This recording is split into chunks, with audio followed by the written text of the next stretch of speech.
I'm Jay Ingram, formerly co-host of Daily Planet. Obviously, not all scientists are bad communicators, but I think to expect that all scientists be good communicators and be involved in the job of communicating science to the general public is unrealistic.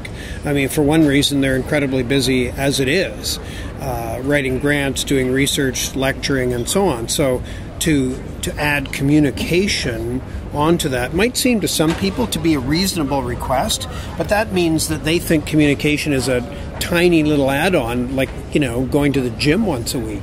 But it's really not like that. If you're going to be an effective communicator, a dynamic communicator, it takes a lot of training. It's not, for most people, the vast majority of people, it's not natural.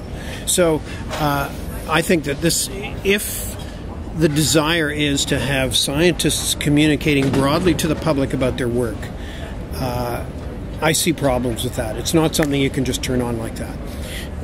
One approach that I've been involved in is something called the Banff Science Communications Program. It's at the Banff Center. It's 2 weeks every August. We have 20 people a year. We've had everybody from people finishing their PhDs to scientists who are actually retiring but want to continue being involved in science by communicating it.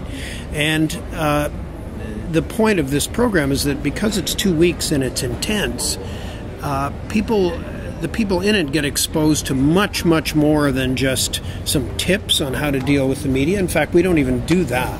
It's much more about realizing how creative you might be, exploring that in different media, learning how to tell stories that are engaging, learning to choose stories that would be engaging to tell.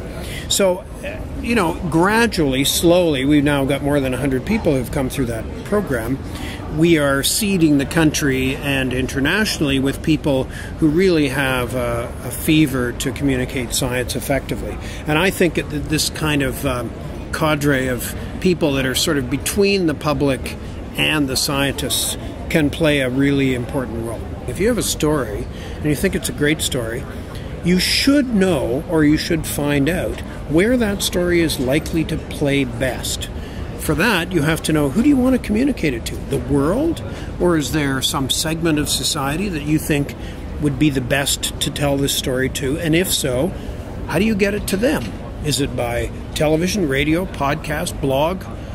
You know, I mean, there's a variety of media to use, but you have to be sophisticated about choosing them.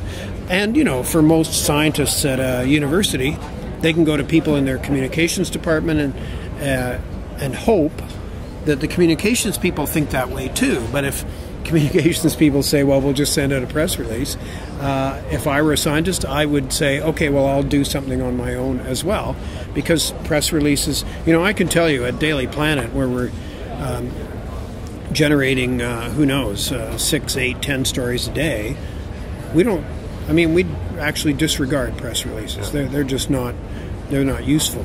And so I think that in summing this up, it's a complex issue, because first of all, a scientist, if he or she wants to publicize their research, has to really understand that it makes an interesting and compelling story, but they also have to understand where to put that story.